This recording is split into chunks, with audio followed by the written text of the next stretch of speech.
Hey, it's Pierre. I've been trying out a pair of Asics gel Upcourt shoes, and I got a review for you today of these shoes. These are the lowest cost Asics court shoes, I think, and so I've been wearing them for a couple of months now, and got some feedback for you on how these play. So first of all, they come in a lot of different designs. I like this one. It's kind of pretty simple, red, black, and white look, pretty classic, and looks. I think it's like a nice simple design.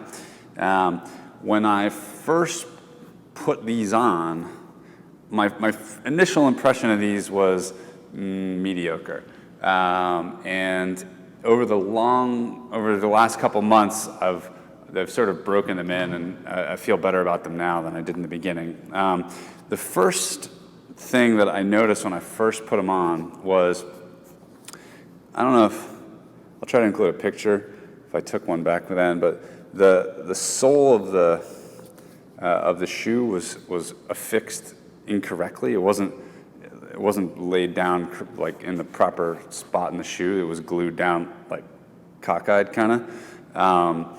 And so it felt weird, and I finally realized that what was wrong. So all I did was sort of peel it off and then stick it back down in the proper alignment. And it's been totally fine ever since. So it was just a little bit of a weird start. I felt in the beginning that almost like the shoe was too thin. Like I wasn't feeling like the sole was wide enough, almost stable enough, like as if I was going to kind of flop over the edge with my ankle or something. That's never happened, as I've played with it for many matches now, and over time that feeling has gone away. Now they feel normal. The grip has been good, regular gum rubber sole on this one, and that initial feeling of not having enough surface area was bothersome. But over time, like I said, it feels normal now that I've been wearing them for a while. In terms of construction, they've held together pretty well. They look sort of dirty. I think from the white material, it's just gotten sweat and grime on it. I can see that a couple of threads have come loose here on the inside of my right toe, my right foot.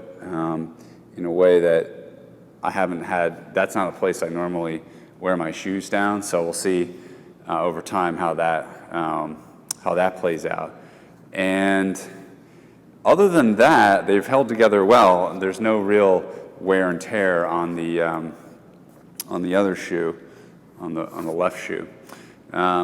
So in terms of construction, one thing where why are they so inexpensive? You can kind of see, I guess, where they've cut the fabric here. You can see it's just sort of been, it's not sort of sewed shut exactly. So it's not exactly pretty the way that's done, but it hasn't really impacted the performance at all.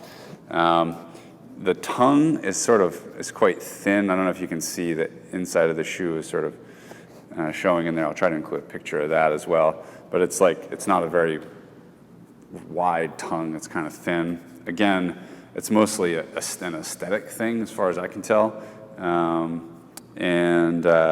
that seems to be one area where they've saved a little bit on the padding.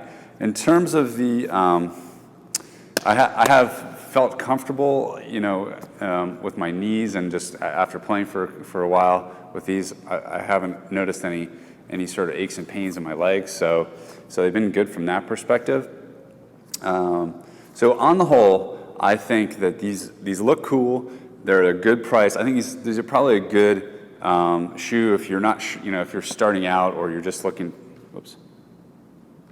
If you're starting out or you're looking for a cheap pair, I think these work well. They're not the sort of the finest quality, I guess, which can be expected at the low price point.